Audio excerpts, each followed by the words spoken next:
Friends, welcome. My self Neetu.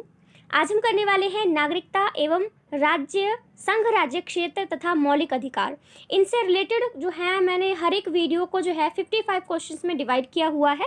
तो हम इस जो टॉपिक है इससे रिलेटेड 3 वीडियोस में आपको दूंगी, जिसमें मैं प्रत्येक जो वीडियो है यानी कि हर एक वीडियो में आपको पूरे 25 क्वेश्चंस को जो है मैं यहाँ पर आपको देने वाली हूँ, ठीक है। और काफ़ी टाइम से वीडियो में जो है वो अपलोड नहीं कर पा रही हूँ, क्योंकि मेरे खुद के कॉलेज स्टार्ट हो चुके हैं और काफ़ी ज़्यादा वर्क जो है हमको दिया जाता है और कॉलेज की टाइमिंग बहुत ज़्यादा ख़राब है, ठीक है। तो इसलिए मैं थोड़ा सा यूट्यूब पे जो है वो आपको आजकल वीडियो सबमिट नहीं कर पा रही हूँ, आपको नहीं अपलोड कर पा रही हूँ, तो उसके लिए मैं सॉरी चाहती हूँ। लेकिन फिर भी मैं ज़रा सा वक्त निकालती हूँ कि हाँ, मुझे आपको भी जो है वो मैंने आपसे कमिटमेंट किया है कि मैं आपको ये तैयारी करवाऊँगी, तो फिर मैं धीरे जब भी टाइम मिल जाता है मैं निकाल लेती हूँ कि हाँ, मुझे आपके लिए भी कुछ ना कुछ जो काम है वो करना है, ठीक है। तो उसके लिए मैं बस बता रही हूँ कि मैं आजकल नहीं अपलोड कर पा रही हूँ, तो मैं थोड़ा सा वो कंटिन्यू करूँगी। अब मैंने थोड़ा काम को हैंडल कर लिया अपना, जो भी मुझे मिलता है, तो अब मैं आपके लिए काम करना शुरू कर दूँगी, ठीक है। तो चलिए हम अब ज़्यादा टाइम वेस्ट नहीं करेंगे। हमारा पहला क्वेश्चन यहाँ पे आता है कि भारत के संविधान के किस भाग में नागरिकता के विवरण प्रावधान दिए गए हैं। भारत के संविधान का वो कौन सा भाग है जिसमें नागरिकता के जो विवरण हैं कि नागरिकता किस में दी जाएगी, जो है नागरिकता हमको जो दी गई है कि आप भारत की सिटीजनशिप रखते हो, भारत की नागरिकता रखते हो, तो ये किस भाग में दिए गए हैं, ठीक है। ऑप्शन आपके सामने है भाग 1, भाग 2, भाग 3 और भाग 4, ठीक है। ये 4 ऑप्शन आपके सामने दिए गए हैं। अगर कोई स्टूडेंट ऐसा है जिसको किसी भी क्वेश्चन में ज़्यादा वक्त की ज़रूरत है, तो ऑफकोर्स आपके पास पूरा खुला ऑप्शन है कि आप वीडियो को पॉज कर सकते हैं, ठीक है। लेकिन फिर भी मैं आपको ये कहना चाहूँगी कि अगर अभी से ही आप जो है क्वेश्चंस को जल्दी से हैंडल करने की प्रैक्टिस शुरू कर दोगे ना, तो आपके लिए बहुत अच्छा रहेगा। क्योंकि जब भी आप किसी भी कॉम्पिटेटिव एग्जाम में बैठते हो ना, तो वहाँ पर मुश्किल से आपको एक क्वेश्चन के लिए 1 मिनट मिलता है, क्योंकि क्वेश्चन बहुत सारे होते हैं और हमें सोचना भी पड़ता है, ठीक है।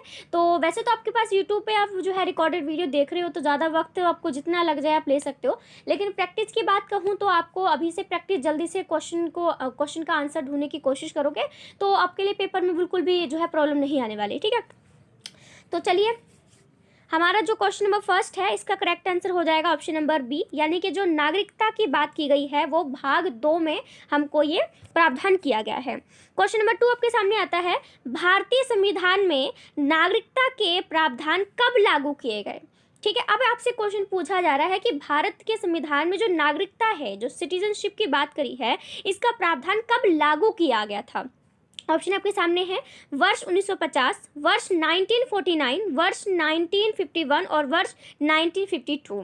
देखिए, मैं मल्टीलिंगुअल जो है उसमें बिलीव करती हूँ। मुझे जो है जिस भी टॉपिक पे इंग्लिश आ जाती है या फिर हिंदी आ जाती है तो मैं बोल देती हूँ। मैं प्योर इंग्लिश या प्योर हिंदी नहीं बोलती हूँ। जो कि हमारा मेन मुद्दा क्या है, किसी भी लैंग्वेज को बोलने का हमको समझ में आ जानी चाहिए। तो आप समझ गए होंगे, कहीं मैं वर्ष बोल रही हूँ, कहीं 1950 बोल रही हूँ, तो इससे कोई फ़र्क नहीं पड़ता है, आपको समझ में आ जाना चाहिए, है ना। तो चलिए बताइए, क्वेश्चन नंबर 2 आपके सामने है और ये कब लागू किया गया था।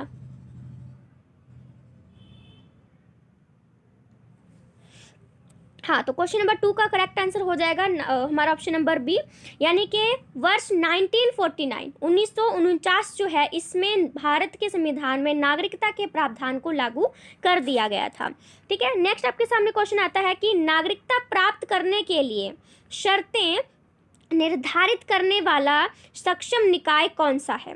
ये कह रहे हैं कि नागरिकता प्राप्त करने के लिए शर्तें निर्धारित करने वाला सक्षम निकाय कौन सा है, ठीक है। यानी कि नागरिकता जो है आपको मिलेगी कि नहीं मिलेगी, ये कौन डिसाइड करेगा। ऑप्शन आपके सामने है, चुनाव आयोग करेगा, राष्ट्रपति करेगा, संसद करेगा, या फिर संसद और विधानसभाएं करेंगी, ठीक है। बताइए कौन डिसाइड करता है कि किसको नागरिकता देनी है और किसको नहीं देनी है।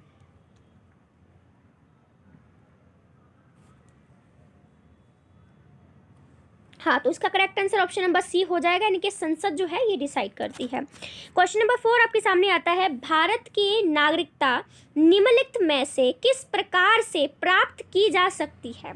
यानी इंडिया की सिटीजनशिप आपको चाहिए तो आप किस प्रकार से प्राप्त कर सकते हैं, ठीक है। ऑप्शन आपके सामने पहला है जन्म से, वंशानुक्रम से, या फिर देशीकरण से, या फिर इन सभी से। बताइए।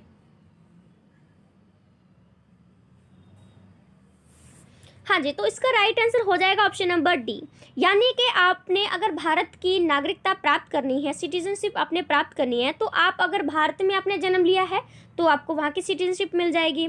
आपके वंशानुक्रम, यानी कि अगर आपके पेरेंट्स इंडिया में रहते हैं, फिलहाल आप ऑस्ट्रेलिया में रहते हो लेकिन आपके पेरेंट्स इंडिया से ही बिलोंग करते हैं, तब भी आप इंडिया के सिटीजनशिप कहलाओगे।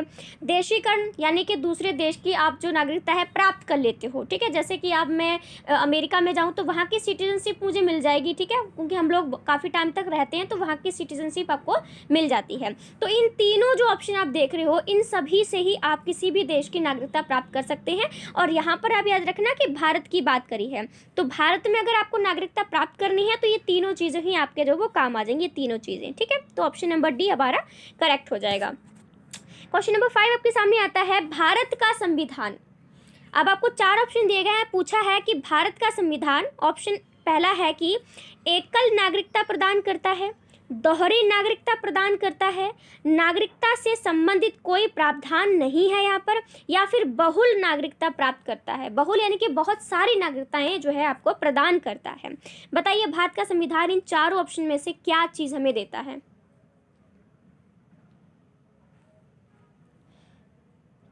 हाँ, तो इसका करेक्ट आंसर हो जाएगा ऑप्शन नंबर ए, यानी कि हमारा जो भारत का संविधान है वो सिर्फ और सिर्फ एकल नागरिकता ही हमको प्रदान करता है, ठीक है। यहाँ पर आपको 2 सिटीजनशिप जो है वो नहीं मिलती है, यहाँ पर सिर्फ एक ही नागरिकता हमको, इंडिया के, हम इंडियन है ना, वही हमारी है।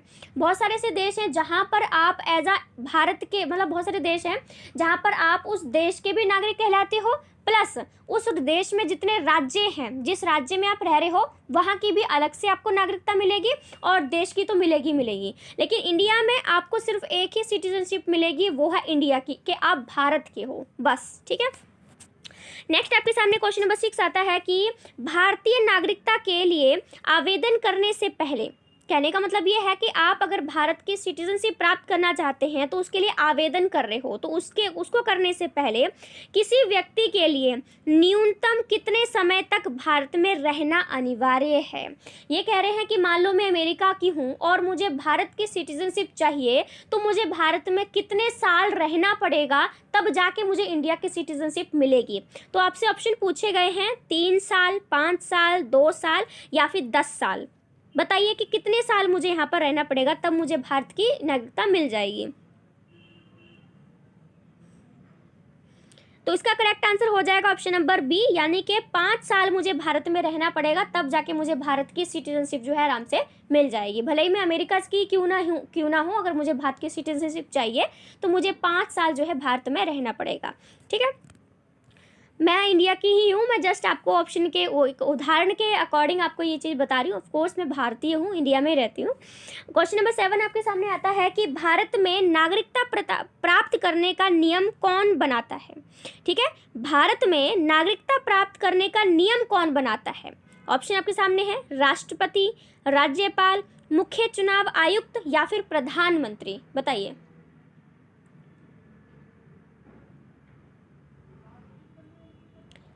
हाँ, तो इसका correct answer option number A ही हो जाएगा कि राष्ट्रपति जो है ये नियम बनाता है कि किसको नागरिकता देनी है और किसको नहीं देनी है, ठीक है। मतलब नियम बनाने की बात करिए यहाँ पर, ठीक है, नियम पे जरूर कॉन्सेंट्रेट कीजिएगा। क्वेश्चन नंबर 8 आपके सामने है, भारतीय संविधान के अनुच्छेद 5, 11 निम्नलिखित में से किस पहलू से संबंधित हैं, ठीक है। भारतीय संविधान के जो अनुच्छेद है 5 से लेकर 11 तक के जो अनुच्छेद हैं, ये निम्नलिखित में से किस पहलू से संबंधित हैं। 4 ऑप्शन आपको दिए गए हैं। पहला ऑप्शन है भारत की नागरिकता, भारत में भाषाएं, भारतीय राज्यों की सीमाएं या फिर बच्चों के लिए शिक्षा। बताइए।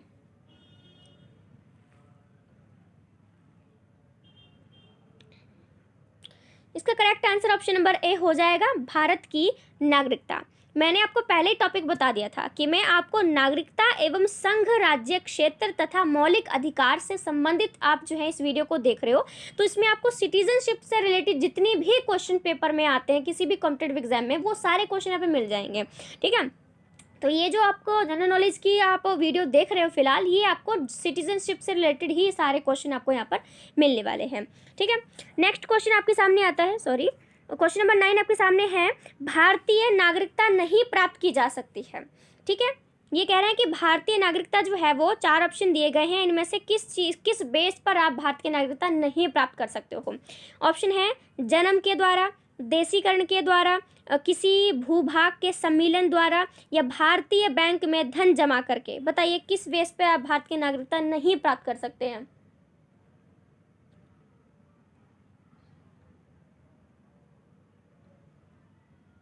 तो क्वेश्चन नंबर 9 का करेक्ट आंसर हो जाएगा ऑप्शन नंबर डी, यानी कि भारतीय बैंक में धन जमा करके आप भारत की नागरिकता नहीं प्राप्त कर सकते हो भाई।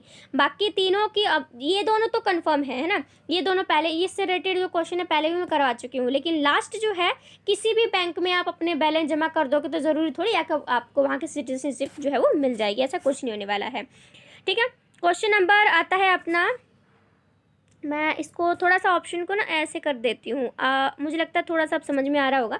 तो क्वेश्चन नंबर 10 है, ऐसे सभी व्यक्ति जिन्होंने डैश या उसके पश्चात भारत में जन्म ग्रहण किया हो उन्हें जन्मजात भारतीय नागरिक समझा जाएगा। ठीक है, तो ये आपको जो है ऑप्शन दे रखे हैं कि ऐसे सभी व्यक्ति जिन्होंने डैश या उसके पश्चात। ठीक है, अच्छा यहाँ पर आपसे डेट पूछी गई है, 4 ऑप्शन में आप देख रहे हो सारी डेट्स ही दे रखी हैं, तो उन्होंने ये बोला है कि ऐसे सारे व्यक्ति, ठीक है, जिन्होंने ये जो डेट दे रखी हैं इनमें या फिर इन डेट के बाद भारत में अगर जन्म लिया है तो उन्हें जन्मजात भारतीय नागरिक समझा जाएगा। तो ये किस डेट का इसमें पूछा गया इन्होंने, ये थोड़ा क्वेश्चन ही मुझे अजीब सा लग रहा है, मैं बस आपको इसका आंसर बता देती हूँ।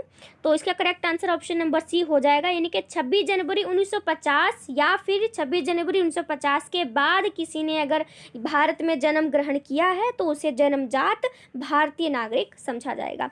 ये तो आपको पता ही है कि मान लो कोई जो है महिला ट्रेन में है या फिर हेलीकॉप्टर में प्रेग्नेंट है और उसका जो है उसने हेलीकॉप्टर में ही जो है वो जन्म जो है उसने बच्चे को दे दिया। ठीक है, तो हेलीकॉप्टर जिस देश से गुजर रहा है, ठीक है, हेलीकॉप्टर जिस देश से गुजर रहा है ना, अगर उस देश से गुजर रहा है वो और उस वक्त उस महिला ने उस बच्चे को जन्म दे दिया है तो उस देश की नागरिकता उस बच्चे को मिल जाएगी। ठीक है, ये हमारा जो इसमें प्रावधान किया है। ये इंटरेस्टिंग बात है, जब मुझे पता लगी तो बहुत अच्छा लगा मुझे इस। ठीक है, मुझे पता तो मैं सोचा आपको ही जानकारी दे दूं। क्वेश्चन नंबर 11 आपके सामने आता है, कोई व्यक्ति भारतीय नागरिक नहीं होगा यदि वह विदेश में 5 वर्ष से अधिक रहा हो, विदेशी न्यायालय द्वारा दंडित किया गया हो, स्वेच्छा से दूसरे देश की नागरिकता ग्रहण कर चुका हो, और लास्ट ऑप्शन है दूसरे देश में रोजगार स्वीकार कर चुका हो। तो ये 4 ऑप्शन दिए गए ना, पूछा है कि कोई व्यक्ति भारतीय नागरिक नहीं होगा। ठीक है, अगर कोई व्यक्ति भारतीय नागरिक नहीं होगा, अगर उसने इन चारों ऑप्शन में से कोई चीज़ प्राप्त कर ली है तो भारत का नागरिक नहीं हो सकता है। इसका ऑप्शन हो जाएगा हमारा ऑप्शन नंबर सी, यानी कि अपनी मर्जी से अगर कोई व्यक्ति जिस देश में रह रहा है और उसको उस देश को अपनी मर्जी से छोड़कर किसी दूसरे देश में हमेशा के लिए रहने चला जाता है ना, तो फिर वो भारत का नागरिक उसको बाद में नहीं माना जाएगा, उसको भारतीय नागरिकता कैंसिल कर दी जाएगी। ठीक है, याद रखना। नेक्स्ट क्वेश्चन हमारे सामने आता है कि नागरिकता अधिनियम 1955 के अंतर्गत पंजीकरण द्वारा भारतीय नागरिकता प्राप्त करने के लिए भारतीय मूल के व्यक्ति को भारत में कितने वर्ष बिताने होंगे। इससे संबंधित पहले भी एक क्वेश्चन हमारा इस तरह से पूछा गया है, लेकिन यहाँ क्वेश्चन थोड़ा सा अलग है। अब जो पहले उस क्वेश्चन को पढ़ चुके हैं वो तुरंत बोल देंगे 5 साल, लेकिन इसका ऑप्शन नंबर ए, मैं पहले बता रही हूँ कि ऑप्शन नंबर ए इसका करेक्ट नहीं होगा। यहाँ पे क्वेश्चन क्या बोला है कि नागरिकता अधिनियम 1955 के अंतर्गत पूछा है, नॉर्मल बात नहीं है, एक अधिनियम के अंतर्गत आपसे पूछा है कि पंजीकरण के द्वारा भारतीय नागरिकता प्राप्त करने के लिए भारतीय मूल के जो व्यक्ति है उसको भारत में कितने वर्ष बिताने पड़ेंगे। अब 5 वर्ष यानी कि पहला ऑप्शन तो है नहीं, वो मैं आपको पहले ही कैंसिल कर चुकी हूँ। रहे आपके पास में बी सी डी ऑप्शन जो है, इनके बारे में बताइए कि इसमें से करेक्ट आंसर कौन सा होएगा।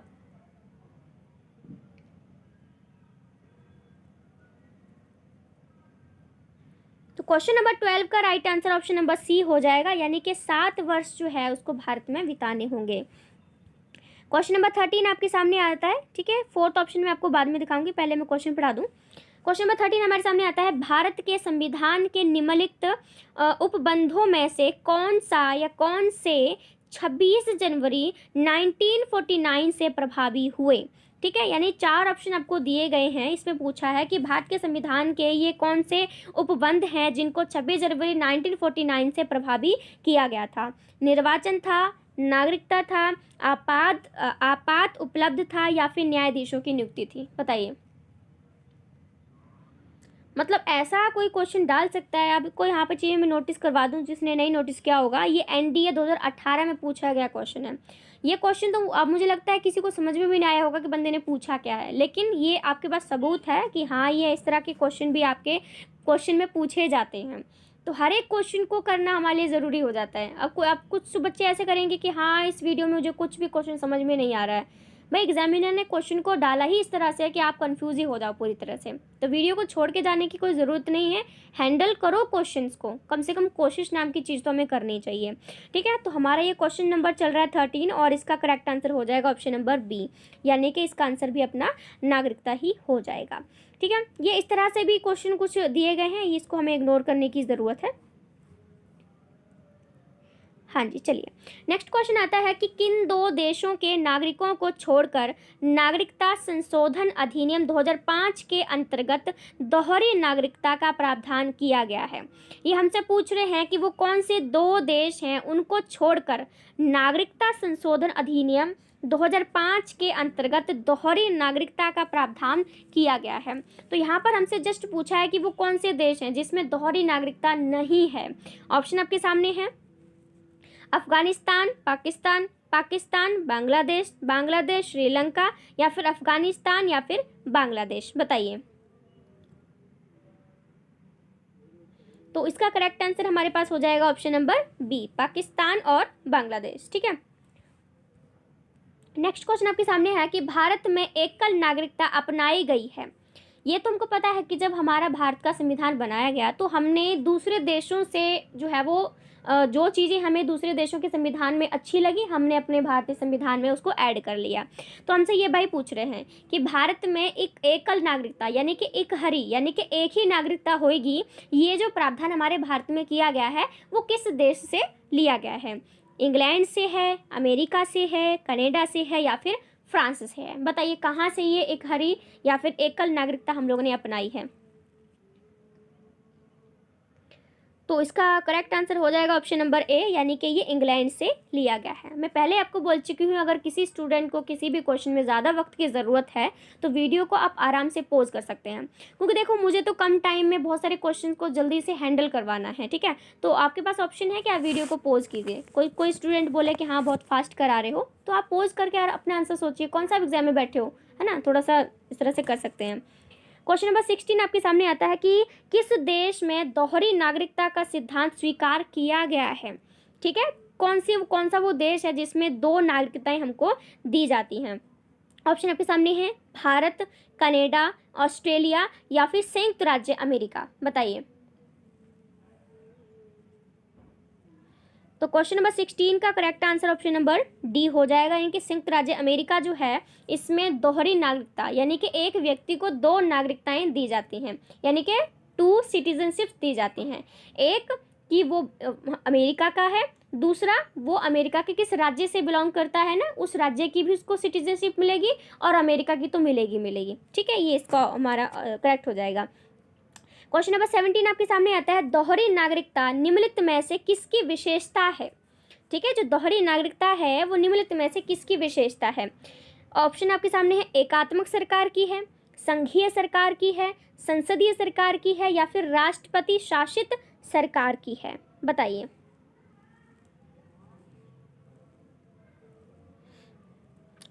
इसका करेक्ट आंसर हो जाएगा ऑप्शन नंबर बी, यानी कि संघीय सरकार की ये विशेषता है जिसमें 2 नागरिकताएं हमको दी जाती हैं। क्वेश्चन नंबर 18 आपके सामने आ जाता है कि भारत और अमेरिका की संघीय व्यवस्थाएं निम्नलिखित में से किस पहलू के सिवाय अन्य सभी में भिन्न हैं। भारत और अमेरिका की संघीय व्यवस्थाएं जो है ना, निम्नलिखित में से किस पहलू के सिवाय अन्य सभी में भिन्न है। ऑप्शन आपके सामने है, उच्च सदन में राज्य का प्रतिनिधित्व, फिर है दोहरी नागरिकता, न्यायालयों की दोहरी प्रणाली है, या फिर दोहरी सरकार है? बताइए।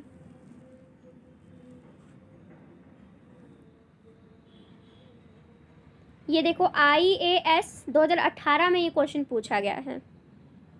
मुझे तो समझ नहीं आ रहा कि जिस भी बच्चे ने इस क्वेश्चन पेपर को अटेम्प्ट किया होगा उसका क्या हाल हुआ होगा, क्योंकि क्वेश्चन ही समझ में नहीं आ पा रहा है कि किस सेंस में क्वेश्चन को पूछा गया है। तो क्वेश्चन नंबर जो अपना 18 है, इसका correct answer option number D हो जाएगा, दोहरी सरकार। क्वेश्चन नंबर 19 आपके सामने आता है, नागरिकता के लोप होने का एक नियम है। ठीक है, नागरिकता के लोप होने का एक नियम है। ऑप्शन आपके सामने है, परिवार से बिछड़ जाने पर, देशद्रोह का अपराध। देखो यहाँ पर लोप होने का मतलब मैं बता देती हूँ, सॉरी। तो लोप होने का मतलब होता है कि नागरिकता छीन जाना। तो ये कह रहे हैं कि नागरिकता के छिन जाने के पीछे कौन सा कारण हो सकता है। ठीक है, तो पहला ऑप्शन है परिवार से बिछड़ जाने पर, देशद्रोह का अपराध सिद्ध होने पर, भ्रमण के लिए विदेश जाने पर, या फिर शिक्षा के लिए विदेश जाने पर। यानी कि आपकी नागरिकता कब छिन जाती है। ठीक है, आपके पास 4 ऑप्शन है, बताइए।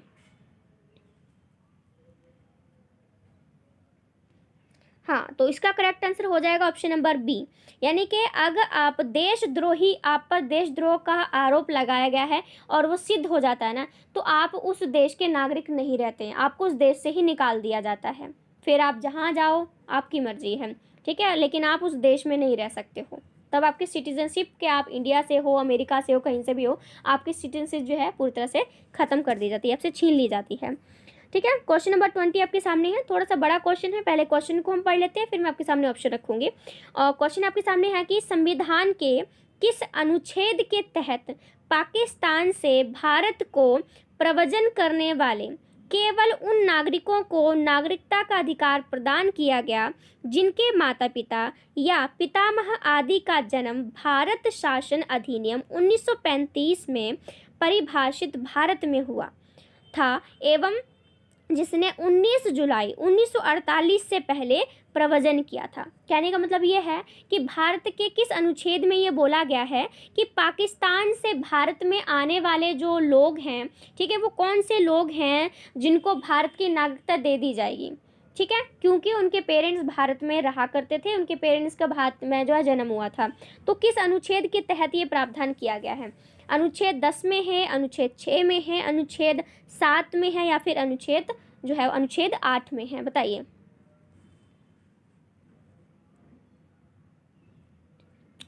तो क्वेश्चन नंबर 20 का correct answer option number B हो जाएगा, अनुच्छेद जो 6 है इसमें इस चीज़ को किया गया है। क्वेश्चन नंबर 21 आपके सामने है, नए राज्य गठन की शक्ति निहित है। यानी कि नए राज्य का अगर हमने गठन करना है तो उसकी पावर किसके पास में है? संसद में है, राष्ट्रपति में है, मंत्री परिषद में है, या फिर राज्य पुनर्गठन आयोग के पास में है? बताइए।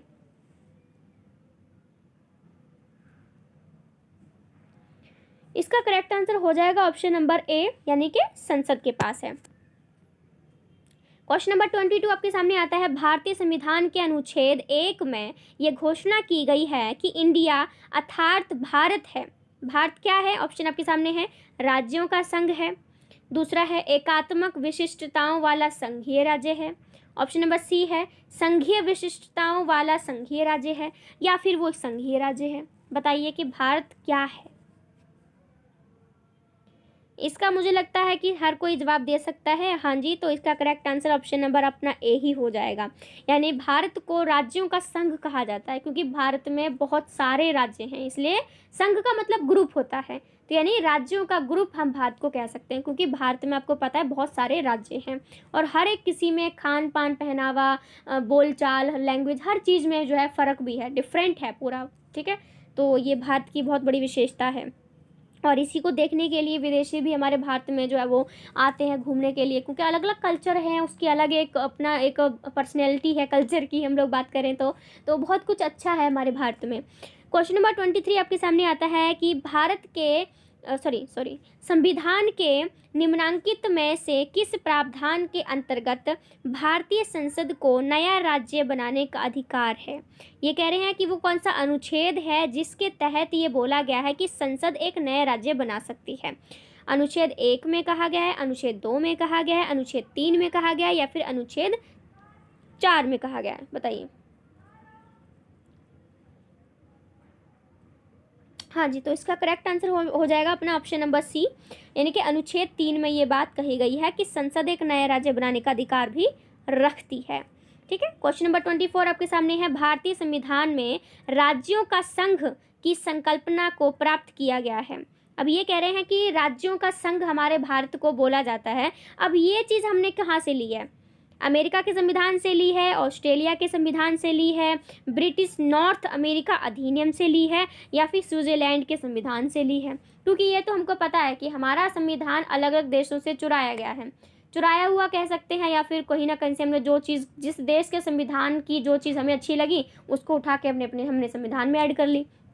जब, और इसकी वजह यह थी कि उस टाइम हमें जल्दी जल्दी अपना भारत का संविधान बनाना था, उसके बाद ही हमारा भारत आज़ाद हो सकता था ना, इसीलिए।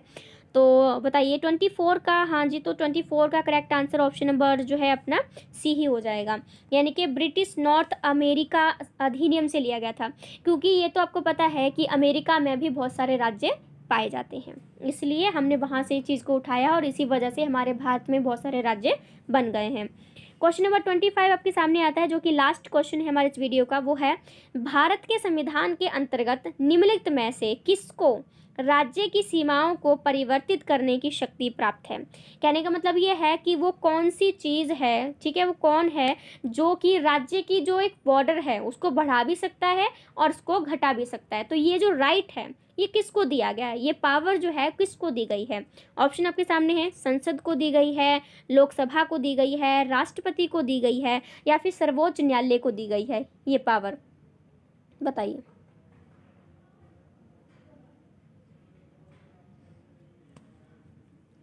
मैं इसका राइट आंसर आपको नहीं बताने वाली हूँ, ये आपका होमवर्क है, ताकि आपका थोड़ा माइंड चले, सर्चिंग करो, सोचो समझो, फिर जाके मुझे कमेंट बॉक्स में बताओगे कि हाँ इसका जो 25 लास्ट क्वेश्चन है इसका करेक्ट आंसर क्या होगा। ठीक है, तो इस तरह से अपने पूरे 25 क्वेश्चन यहाँ पर पूरी तरह से कवर हो जाते हैं। ठीक है, अब नेक्स्ट वीडियो बनाऊंगी, इसका पार्ट 2 बनेगा, जो कि थंबनेल पे मैं लिखा दूंगी ऑफकोर्स आराम से कि ये पार्ट 1 है और ये पार्ट 2 है, ताकि आपको वीडियो सर्च करने में कोई जो है वो दिक्कत ना आनी चाहिए ना, कोई प्रॉब्लम ना हो, तो वही हमारे लिए अच्छा रहता है। ठीक है, so thank you so much friends, thank you.